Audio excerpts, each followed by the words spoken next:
In today's video, I'm going to teach you how to delete Trello cards, lists, and boards.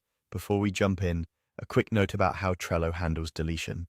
Trello uses a two-step process for safety.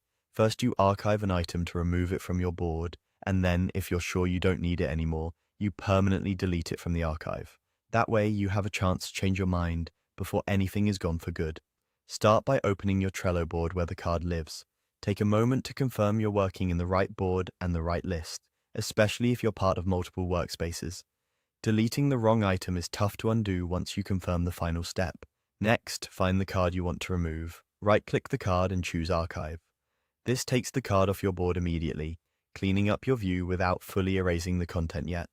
If you prefer, you can also open the card and use the Archive option from the Cards menu. The result is the same. Archiving is a safe holding area where you can still restore things if needed. Now, to permanently delete that archived card, head to the Board menu. Click the three dots in the top right corner of your board. This opens the Board Options panel, which is where Trello tucks away tools for managing content behind the scenes. From that menu, click Archived Items. Here you'll see everything you've archived from this board. If your list is long, you can quickly search by the card's title to find it faster. It's a good idea to double-check the card's details here, title, labels, and any key notes before you proceed. When you're certain, click Delete on the card. Trello will show a confirmation prompt to make sure you really want to do this. Click Delete again to confirm. This action is permanent and cannot be undone, so only complete this step when you're absolutely sure the card is no longer needed or has been backed up elsewhere. That's the complete flow for safely removing a card.